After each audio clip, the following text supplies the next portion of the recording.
Hi friends, welcome back to நம்ம channel. இப்போ பார்த்தீங்கன்னா ஆட்டோமேட்டிக் காரில் வந்து சடனாக ஒரு எமர்ஜென்சியாக ஓவர்டேக் பண்ண முடியுமா அப்படிங்கிறத பற்றி நம்ம இப்போ பார்க்கலாம்.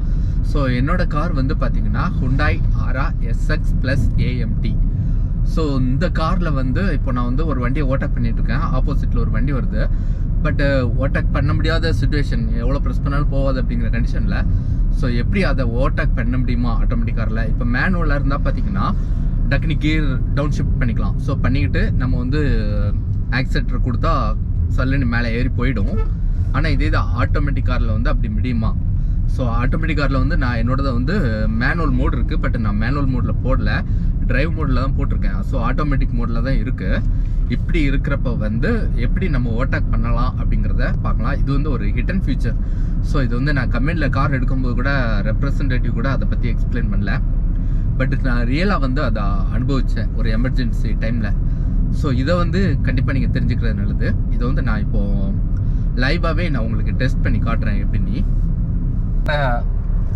இப்போ பார்த்தீங்கன்னா நம்ம கார் வந்து டாப் கியரில் போயிட்டுருக்கு. So 5 gear. ஸோ 72 கிலோமீட்டர் ஸ்பீடில் 70 அபோவ் வந்து நான் போயிட்டுருக்கிறேன். ஸோ இப்போ வந்து இந்த கிலோமீட்டரில் போயிட்டு இருக்கும்போது சப்போஸ் எதிர்த்தாப்பில் ஒரு வண்டி வருது, நான் ஒரு வண்டியை ஓவர்டேக் பண்ணணும் அப்படிங்கிற கண்டிஷனில் நான் என்ன பண்ணுறேன்னா ஆக்சிலேட்டர் வந்து சடனாக ப்ரெஸ் பண்ணுறேன். ஸோ என்ன ஆச்சுன்னு பார்த்துருப்பீங்க, கீர் வந்து டவுன் ஷிஃப்ட் ஆகுது. கிட்டத்தட்ட பார்த்தீங்கன்னா செகண்ட் கியர் வரைக்கும் அது வந்து டவுன் ஷிஃப்ட் ஆகுது. RPM பார்த்தீங்கன்னா பயங்கர ஹையாக வந்து ரைஸ் ஆச்சு. எதுக்குன்னு கேட்டிங்கன்னா நான் ஆக்சிலேட்டர் வந்து ரொம்ப ஃபோர்ஸாக சடனாக மிதிச்சிட்டேன். ஸோ அதனால் அது செகண்ட் கியர் வரைக்கும் டவுன் ஷிஃப்ட் ஆகிட்டு அதுக்கப்புறம் வந்து எந்த கியர் எந்த ஸ்பீடுக்கு தேவையோ அதுக்கு தகுந்த மாதிரி பிக்கப்பில் வந்து அது வந்து சடனாக முன்னே போகுது. ஸோ இதே நான் அந்த ஆக்சிலேட்டரை ப்ரெஸ் பண்ணுற ஃபோர்ஸ் வந்து கொஞ்சம் ஸ்லோவாக பண்ணேன்னா 5th கியர்லேருந்து 4th வரும். 4thலேருந்து பார்த்தீங்கன்னா சல்லுன்னு ஏறும். ஸோ இன்னொரு வாட்டி நான் இது தெளிவாக செக் பண்ணி காட்டுறேன். ஒரு நிமிஷம். ஓகே ஃப்ரெண்ட்ஸ், 75ல் போயிட்டுருக்கேன். இப்போ வந்து நான் அந்த வண்டியை வந்து சடனாக ஓவர்டேக் பண்ண என்ன பண்ணுறேன்னு பார்த்துக்கோங்க. ஸோ 5th கியரில் இருக்குது. பார்த்தீங்கன்னா கீர் வந்து டவுன் ஷிஃப்ட் ஆகுது, 4th வருது. சரியான பிக்கப். அப்படியே 4th எத்தனை வரைக்கும் ஏறுதுன்னு பாருங்களேன். ஸோ 100 வரைக்கும் அந்த டாப் கியரில் அந்த 4th கியர்லேயே பார்த்தீங்கன்னா அதுவே டவுன் ஷிஃப்ட் ஆகி 100 வரைக்கும் வந்து ஏறுது. ஹாய் ஃப்ரெண்ட்ஸ், இப்போ நீங்கள் என்னாச்சுன்னு நீங்களே பார்த்தீங்க. ஸோ ஒரு டாப் கியரில் இருந்து 4th கியருக்கு அதுவே ஆட்டோமேட்டிக்காக டவுன் ஷிஃப்ட் ஆகுது. ஆகி பார்த்தீங்கன்னா ஒரு 100 வரைக்கும் இந்த காரோட சிசி 1200. ஸோ எவ்வளோ குயிக்காக பிக்கப் ஆகி எவ்வளோ குயிக்காக அதனோட ஃபுல் எனர்ஜி யூஸ் பண்ணி வந்து அது பாஸ் பண்ணுது. அதுக்கப்புறம் ஒரு 100 டச் பண்ணுறப்ப தான் அது வந்து 5th கியருக்கு வந்து ஷிஃப்ட் ஆகுது. இதேமாதிரி பார்த்தீங்கன்னா நீங்கள் 4th கியரில் போயிட்டுருக்கீங்க, ஒரு 45-50 வரைக்கும் போயிட்டுருக்கீங்க. இதே மாதிரி ஒரு அர்ஜென்ட்டாக நீங்கள் போகணும் அப்படின்னா ஓவர்டேக் பண்ணணும் அப்படின்னா இதேமாதிரி நீங்கள் ஆக்சிலேட்டர் வந்து சடனாக ஃபுல்லாக ப்ரெஸ் பண்ணால் போதும். ஸோ உங்களுக்கு 4thலேருந்து அது வந்து 3rd வந்து டவுன் ஷிஃப்ட் ஆகும். டவுன் ஷிஃப்ட் ஆகி எவ்வளோ குயிக்காக அதனால் பாஸ் பண்ண முடியுமோ பாஸ் பண்ணாவும்.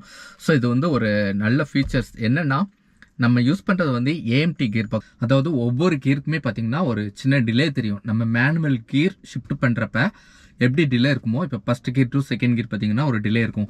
2nd to 3rd அது கொஞ்சம் கம்மியாகும், 3rd to 4th கொஞ்சம் கம்மியாகும். 5th கியரில் பார்த்தீங்கன்னா அந்த டிலே வந்து ரொம்ப மைனூட்டாக தான் தெரியும். ஸோ அதான் AMT கியர் பாக்ஸ். இதே வந்து ஆட்டோமேட்டிக் கியர் பாக்ஸில் பார்த்தீங்கன்னா எந்த டிலேயுமே இருக்காது.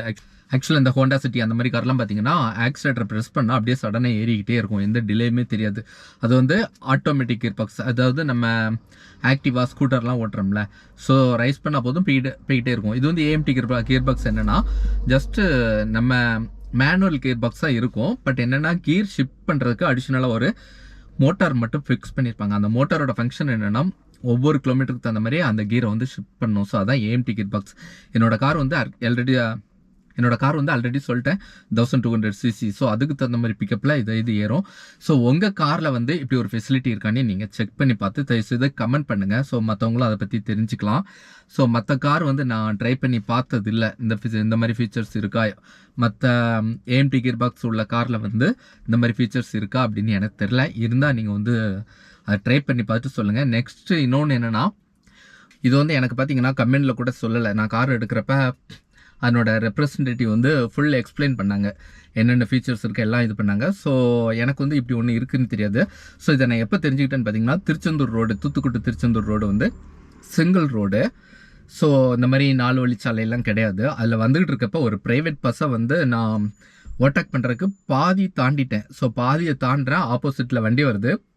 ஆனால் என்னென்னா மைல்டாக ஆக்சிலேட்டர் கொடுத்துக்கிட்டு இருக்கேன், மைல்டாக காரு பிக்கப் ஆகி போய்கிட்டே இருக்குது.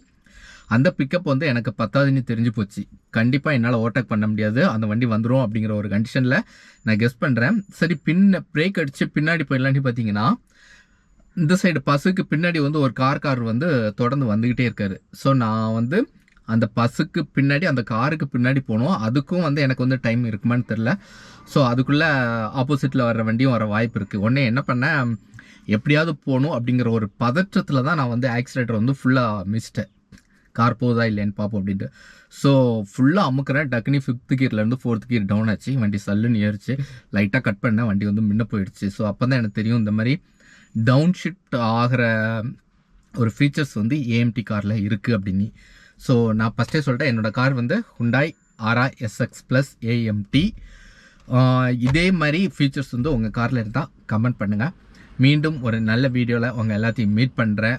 தயவுசெய்து நம்ம சேனலை வந்து சப்ஸ்கிரைப் பண்ணுங்கள். இது வரைக்கும் நம்ம சேனலில் 300+ சப்ஸ்கிரைபர் வந்து நம்மளுக்கு ஆதரவு கொடுத்துருக்காங்க. ரொம்ப சந்தோஷமாக இருக்குது.